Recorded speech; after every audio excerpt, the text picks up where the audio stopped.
Hi, I'm Tim Sonova, and welcome to Work Shouldn't Suck Live, the morning-ish show.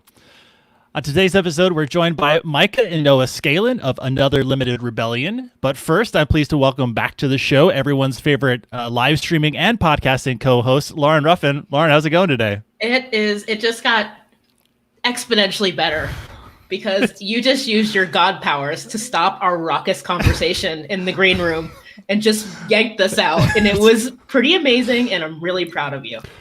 We could have just gone straight into this live stream with 4 people just laughing, and it would have been totally confusing to everyone involved, but it would have been really fun for us. Today is maybe Tuesday. Today. This about 15 minutes ago when we all joined on the green room. Amazing. So before, let's just get right back into it. Today, our guests are Mica and Mica Scalin of Another Limited Rebellion, an arts and innovation consultancy. They are the first of several guest duos joining us on the show in the next few weeks. They know each other well and have been collaborating together their entire lives as siblings and business partners. They've done a great deal together and separately. These next few lines are literally lines that I just pulled from their bios with no cohesion. A few things that they've done together include co-authoring Creative Sprint. It's a book, 6 30-day challenges to jumpstart your creativity. Noah's Skull a Day year is chronicled in his book about it, and Mica is one of the humans behind Dogumenta, America's first art show for dogs. Without further ado, Mica, Noah, welcome to the show. Thanks. So glad to be here. I'm still laughing from the green room. I've never been on a morning show before. This is awesome. Okay, so we're doing a whole bunch of things totally differently today. The two of you are going to start off by leading us in a creative sprint, right? Yeah. Mica, do you want to explain what a creative sprint is real quick before we do it? Yeah, sure. I'll even use the book, which is now out of print, but this is the Creative Sprint book, 6 30-day challenges. Not a plug because the book is not in print, but this came out of an online challenge we run and a program we do with our clients that is using very small creative prompts to spur a short, let's say 3 to 5 minute creative action as part of a daily creative practice development process. In other words, do something creative every day for 30 days. We give you a bunch of ideas for what to do. And we're going to do it right now. We thought that's a great way to start this podcast. And we're really exploring themes around creative connecting, which we'll talk about a little more. So here is your prompt. Noah, do you want to say the prompt? Sure. So if your life right now was a Netflix series or some other show or TV show, movie, what would it be called? That's the question. You don't have to answer your life. You can right now. You can as just a Netflix series. And then answer as you want in the chat or title some other way. So say one life. more time. Okay. So it is, if your life right now were a Netflix show or series, what would it be called? We have some of our own thoughts about what these answers could be for ourselves already. So we can share some, or we can wait and leave you in suspense. I think we should wait. I think we should put that out there, just to seed that. And tantalizing. We'll put the prompt in the chat. And if you come up with one that's good, you want to share it in the chat, go ahead and put them in there as we go, and maybe we'll respond to them, or we'll just collect some of the best ones and share them at the end. And I want to hear from Tim and Lauren and Noah, and I will all share ours at the end. At the end, yeah. As a closing. So the point being, though, a creative prompt, like that, it just gets your brain going, starts the wheels turning, gets you thinking laterally, and spurs additional creativity in your life. So there you go. That's really awesome. Yeah, that's terrific. Yeah, I can do this. I think I can handle this. I'm going to be percolating on it. But I'm a little nervous. There's a lot going on this morning. We are nothing if not our personalities.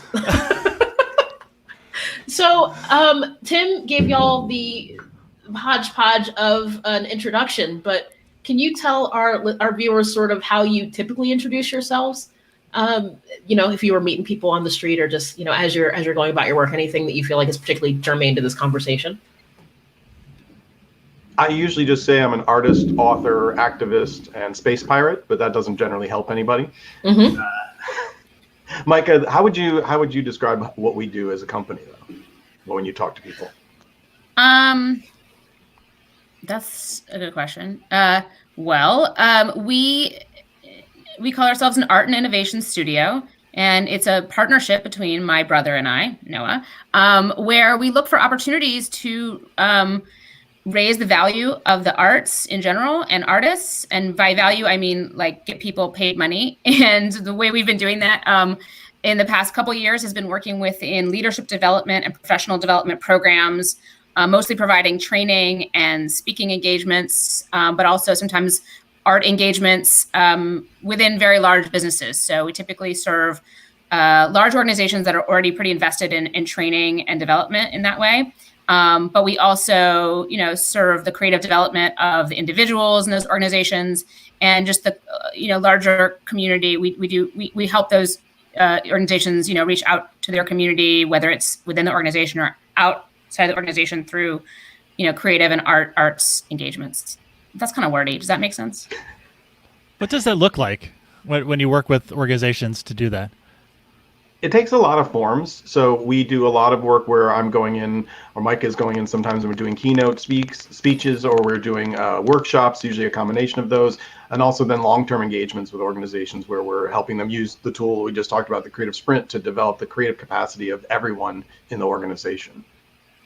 I once had the unfortunate, also fortunate opportunity to keynote next to Noah. So I'm like talking about like arts administration, and Noah's like, hey, I did this project where I made a skull a day, and here's a lot of cool photos about it. I'm like, God, this is really boring for me to be like talking about like ticketing software and stuff. Yeah, always go before me. Yeah. Well, I mean, we seek to entertain, and I think that's. I always feel like this might be a lot of really out of the, really out there for a lot of people that we communicate with. So a lot of times I'm just like, well, if we at least provide an interesting moment in their day, that's like maybe that's the best we can do. But at the same time, we're what I love to be is the weirdest person in the room for the engagements that we're doing, and like that's actually a sweet spot for us. Is to I've been in conferences where it's all people that are bankers or people who are doing programming, software programming, who are these are very serious, very linear types, and I'm coming in doing wacky stuff, but it allows people a way in to talk about the more deeper, important topics that we have to share. And I like that's engaging in that way, because we aren't coming in sort of just doing a fun thing that is sort of considered like team building. We're really coming in doing something that's more profound and meaningful for an organization. Can you tell us a little bit about your name? I'm fascinated by the idea of limited rebellion. There's a lot in there. Yeah, Another Limited Rebellion started originally, it was at my design firm. And then when we shifted over to our work as consultants, we kept the name. But the name really originated in the late 90s, and it was my sort of punk rock joke, because I had been involved in the punk rock scene in New York City, Lower East Side, and I was watching people in 1997 dressing like it was 1977. And I was like, you guys, this is 20 years old and you're still doing this thing. And so I just had this idea about the sort of self-effacing sort of idea of my favorite music at that time, things like Minor Threat, that sort of made fun of themselves and were aware and conscious, but also still doing it anyway. So how can you be an activist but also know like the work you can do is but so much, and don't give up and keep doing it. And so being funny about that made sense to me, and it's just rolled into our company, and somehow I think it still makes sense. We considered, should we change the name, when Noah and I teamed up and really pivoted what the business was doing from graphic design to this sort of training and consulting. And then we were just like, no, actually, it really makes sense to say Another Limited Rebellion now inside the context, like coming into a context of business, teaching them creativity. So thanks for asking. Well, and I want to add one thing, because before you actually sort of as you're transitioning from like graphic design into the new version, Fractured Atlas worked with you to design this cool logo. So Noah, you actually designed the Fractured Atlas logo that's now in the upper whatever corner of the screen. So that's where we first worked together and met. And I think that was it seemed like one of your last graphic design projects, because I remember Celine being like, yeah, can you do this thing? And you're like, I'm sort of starting to do this other thing right now. So yeah, it's funny because I was near the end of that period, but I actually designed your website too. The original website, yeah. The original website. Or the version one time ago. Yeah. So it's just funny because I was like, I did a lot with you guys, and so love to come back around, circle back around with this different point in my life and our lives. Yeah. Mm-hmm. Well, and it ended up with someone. It must have been maybe a campaign that you're running, a fundraising campaign.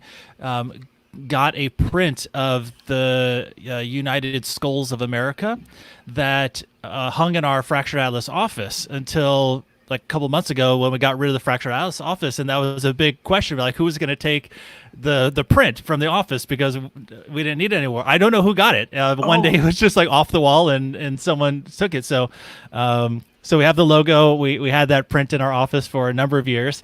So now that we're live, I'm just relaying that information to you. And if the person who has it's listening, feel free to drop us a line so we know where it ended up. That's right. Please. I read this really interesting article about right before he died, Biggie left a belt in like Vibe or Source's office. He had to change for a shoot and forgot his belt. And like this belt was passed on from staffer to staffer over like 10 years. And it's like, he died like 3 weeks later. But it was like the legend of this belt. And so the writer put out like this APB, like who of the many people who've turned over into this office have this belt right now? And eventually it sort of resurfaced. It's being kept in an undisclosed location in like somebody's mama's house basement. But I feel like this print could take on I like that life, If my print is as sort of amazing as Biggie's belt, I've achieved something like. Yeah, right. Yeah, I bet you didn't think that we would be covering this on the live stream today. Not at all. I didn't think so either, but it popped in my head and I went with it. Yeah, no, I think it's timely. One of the things I really enjoy about the work that you two do is that some of it's seemingly simple. I mean, I think back to the Skull a Day and then some of the stuff that's come out of creative sprints where it's like, I just use these, sugar packets and something that I interact with every day to create something new and beautiful and different.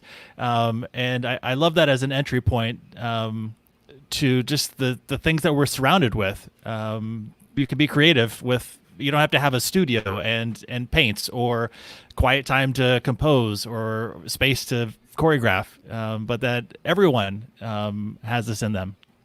Yeah, that's very much on purpose. We really wanted our work to be accessible. We wanted it to be something that anybody could do, that anybody could find time for in their schedule, that anybody could benefit from.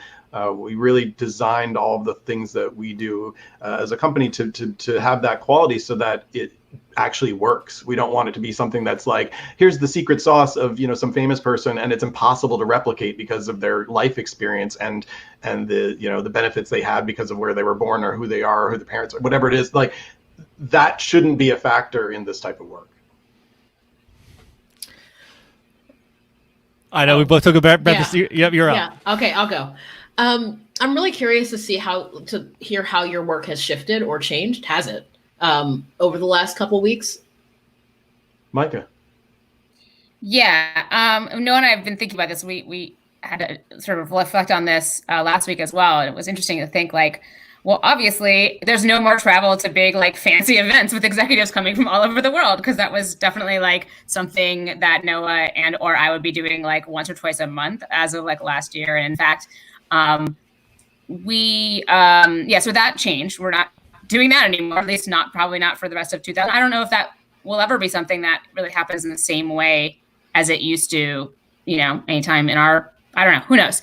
But so that's not happening. But and so because of that, our sort of delivery method, how we're getting our content to our clients and community, and our language that it sort of explains the value right now has to be changed. You can't kind of keep saying the same thing, and our sort of positioning around that. But ultimately, the cool thing is what's really stayed the same is that, our values, our core message, and our process didn't change, which is cool. We could really rely on that to carry us through this. It took a minute for us to kind of stop and address that.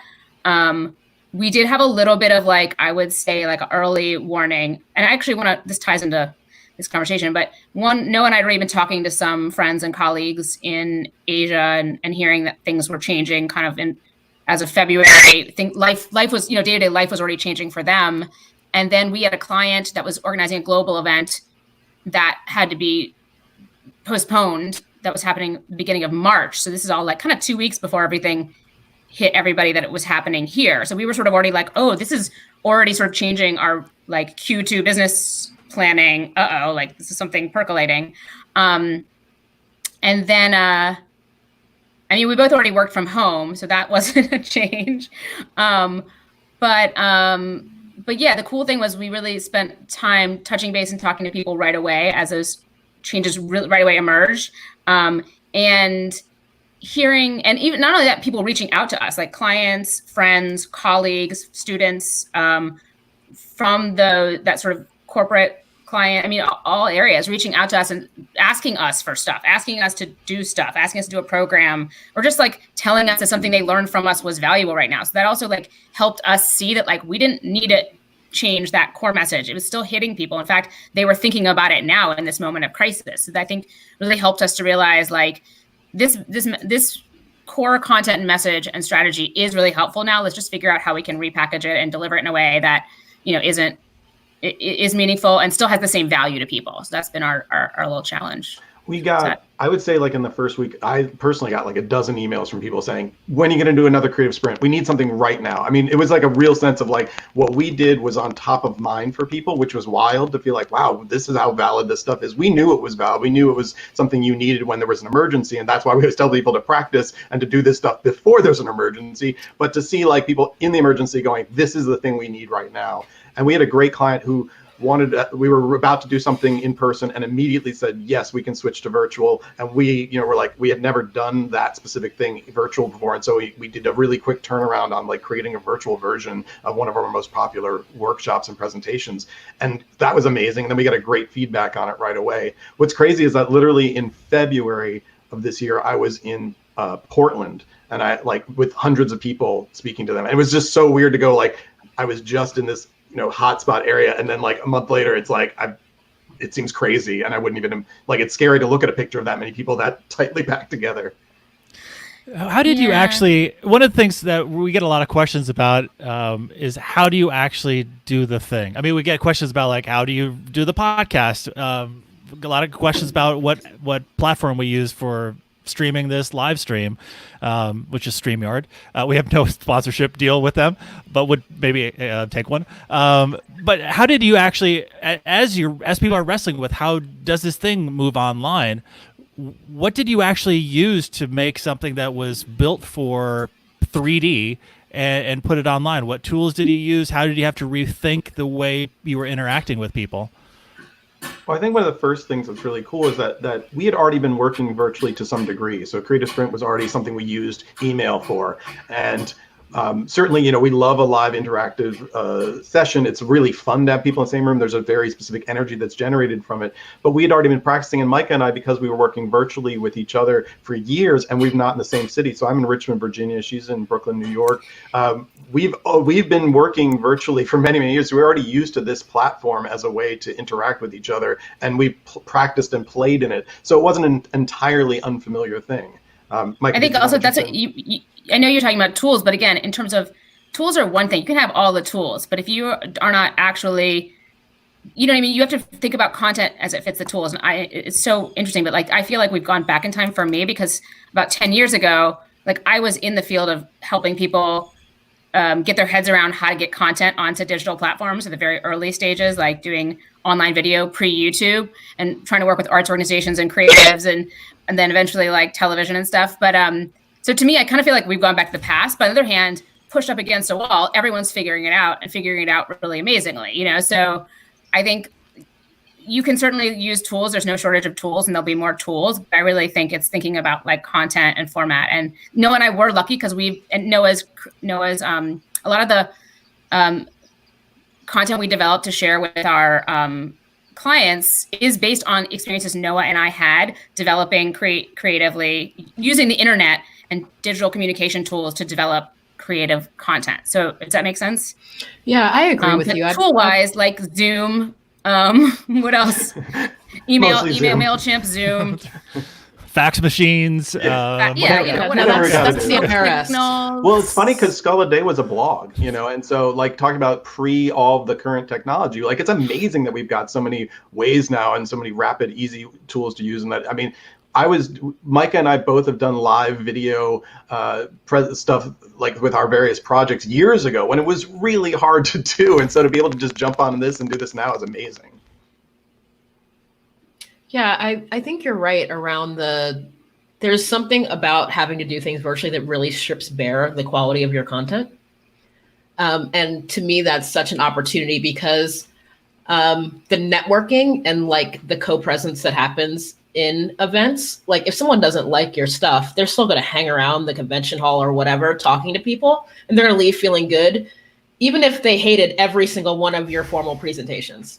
But there is I think the opportunity here is like organizations get it really, really tight about how the quality of their content and the way things are structured, and then perhaps take some of that stuff back out into the real world with them, while also, I think, maintaining this digital piece, hopefully forever because of the accessibility components. I think the hardest shift for me, just as somebody who's a public speaker and who does a lot of presentations to large audiences, is I'm used to that audience feedback. And so just my first few talks where there's just this silence and people are staring at you like you're on TV. And I want an expressive face to show me you got what I just said, or a nodding head. And sometimes people are just so used to looking at a screen blankly.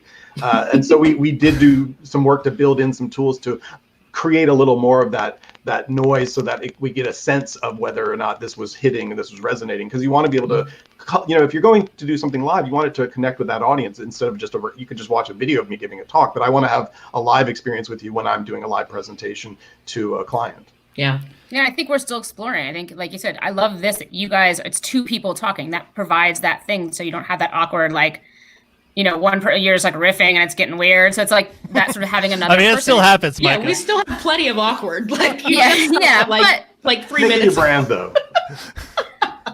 Having another individual live with you rather than just you and like this void of like, and we definitely worked on like, again, we're still learning and collaborating with people to figure it out, which is great. And because we get to work with these really, really big companies that are often very like technical anyway, they're kind of game. Well, like, what are your best practices right now? Let's explore some of them together so that we can learn new stuff. And that's kind of, I think, also it's what it was always about with our clients, this sort of collaborative mindset. But I think it maybe I'm excited because I think it has the opportunity to even be a little more so right now because they're also kind of open to that. And Yeah, I mean, Mica, is just doing a practice or sort of an experiment right now on Instagram, which I really was excited to see. She's doing collaborative art making. I shouldn't speak for you. You can talk about it. No, just, I see these spaces as Noah and I've always used the web as a creative development tool. And it was something I always tried to like hammer into people's heads like 10 years ago. And I think people are getting it now too. Like what's what people like? The rawness, the authenticity. Like you said, if it's too polished on the internet, it seems fake and people actually don't like it. It's actually not what they want. They want to have a nice polished streaming experience when they sit down and, sit down at Netflix for 7 hours. But when you're on the internet, you kind of like, it needs to feel live, authentic, or else people are going to drop off if it's not, this insanely crafted experience. Right. And, so I think that liveness and that question mark of like, what's going to happen next is crucial to creating this content. So so I think it's a space for experimentation, and I hope that other artists, creatives, I think they are doing that now. And I think that's exciting. So I'm doing it myself. So that like I'm doing just creative sprint prompts with people. We have a big community on Instagram from those creative sprints. So just calling on folks. And we just do one of the prompts together for about 20 minutes on Instagram Live. And that's the experiment this week. We'll see where that goes next week. Nice. That's great. I've had conversations with my classes that I teach around like, what does the online experience look like? And fortunately, we started this early in the semester about like, what's an online meeting look like? How is it different or similar from an in-person meeting? And it's been interesting now that everyone's gone online in classes and meetings, and thinking about like, how do you manage your energy? How do you include different voices? When you used to be in the room, you could see people shift it's been really interesting to watch late night talk show hosts who you can see this evolution of like, I'm just talking to a screen, there's nothing coming back at me. And like over the past couple of weeks, how they've had to adapt the content and the way they interact to just for 500 people, not giving them immediate feedback. But I think from a participant standpoint, like how you can actually signal this through a Zoom call, like you might need to nod a little bit more than you would, make sure you're not scowling. But it's been in real time, a really interesting, it's been a really interesting time period. And one of the things that's come from that is like, how do we figure out how to engage virtually now, and what does that look like? And then I think, what does this look like going forward? I think is Lauren and I, this is one of the questions that we really have been sitting with a lot. What does life, creativity look like? Our sector, broadly speaking, when things start to open up, and how can we hold on to the things that we think are really valuable right now that were quote unquote impossible to do 2 months ago, to make the world, the sector, a better place, so that it's more inclusive, people can thrive, and that's one of the really promising things I think that we have an opportunity to come out of this with. Also really challenging as we're all going through this as human beings, and just the uncertainty of life and what's happening, just sort of hold these at the same time. Yeah. I think, obviously what's hard is, right, because we don't know what the other side of this is going to look like at all. So to sort of guess what anybody's going to do in it is hard. But I think the opportunity here, and we talk about a creative sprint, and when we do them, we usually do this 30-day length of them. And part of that is because of that connection to this idea of habit forming. And I've been thinking a lot about the fact that this is happening long enough that we can develop new habits within it, right? Because if it was 2 weeks, we'd go back to normal. But with many months of it, I feel like, hey, these will become ingrained things, and the ingrained things that are real good opportunities, right? Which is like, hey, we've been really, no, this has to happen in person. Well, guess what? It doesn't. Every job can suddenly be done virtually. And look, people aren't going to be able to get their work done. They can, and then they can have a much better home, work-life balance that wasn't possible for people. And I think not everybody wants to be home all day, especially if their kids are home all day too, in those circumstances. But that has given people the ability to see, like, gee, on the day, I just heard from somebody who said, I might not be sick enough to take a sick day, but I might work from home that day. And then that makes that's going to make their life a lot better. To be able to have that flexibility. Questioning some of the choices that were maybe arbitrary or based on somebody else's other needs. It's a great time it's always a good time for questioning, if you ask me. But I think, but obviously there's certain things that are set in place for ease. We call it expanding your defaults, but there's certain default settings that we use for ease, which we need to just kind of have things be a little smooth in our day, not think about every single thing. And right now, at a time where we're being forced to actually behavior change is I've been thinking about this. Like, behavior change is very, very hard, right? It's very, very hard. It's a whole science of studying adult, behavior change. Very difficult to do. You got to intentionally do it. Right now, we're being forced to change like so many behaviors, so many, habits, so many daily things. It's obviously very taxing on the brain and exhausting. I think a lot of brain resources of humans right now, for sure. But I do think once you've established a new habit, it's very hard to go back. So I think about that, like some of the habits, once they're changed and established here, not just, it's which ones are going to stay. Cause I had a friend last night who was like, oh, everything's going to go back 6 months. Everyone's going to be like, da, da, da. And I was like, no, man, no, it's not. Like, it's not, because people, it's just hard to change. Like, people don't switch like that. So yeah, and to build on what Mike is saying, like, we see this all the time with our work, right? If we're going to a space and introducing the artist set of tools to people who have not been practicing them and haven't been utilizing them in their lives, there's a lot of resistance. And we set up things to make it easier for people to try and take risks, but it's scary for people, and people don't like to get out of their comfort zone. And literally we'll say to people all the time, like, leadership's going to have to make this a requirement for you to do it. Well, guess what? Now it's a requirement, right? Everything's required. We all have to do it. No matter how much you didn't want to do it or learn Zoom or whatever it is, you got to do it. And so that's been really cool to see that correlation there between what we were already doing and that people are forced to give this stuff a try. Yeah. And when you try it, you go, oh, it wasn't as bad as I thought, or, oh, I learned something, or I gained this. Yeah. Wow, this is a cool thing. I'm more creative now. I didn't realize. It's being like what limitations is that same thing? What limitations really are limitations, and which ones are arbitrary, which ones are real, and which ones maybe aren't that limiting after all, And we say limitations, we should embrace limitations as part of our work. And the reason we say that is that, like, really it's the boundaries that create creativity. It's the things that you bounce off of and push off of that give you those interesting responses. And so it's like, this is just one more of those box, like, sides. Yeah. We have one question about creativity from our coworker Milando, who we need to give a big shout out to. Milando has been live tweeting all of our episodes for us, so I'll make sure we slide in Milando's question here. This is specifically to Noah. My introduction to your work was your artwork on Instagram, which I think is awesome. I'm a painter too, and was wondering, what is the inspiration for your style and color palette? And we're going to go with that question. Then Lauren and I will share with everyone, as well as you two, our Netflix series, and then we land the plane. So oh my Noah, gosh, we can talk for another hour. You know what? We really could. Yeah, But Tim's not going to let us. I mean, we won't, but we could. Tim is going to use the powers of God to rip us apart. Again, okay, fine. Yeah, We'll so take it. let's go with Milando's question. Milando, thank you for that wonderful and very kind question. As an artist, I work with these days mostly everyday materials, and I'm always just experimenting and practicing, trying different things.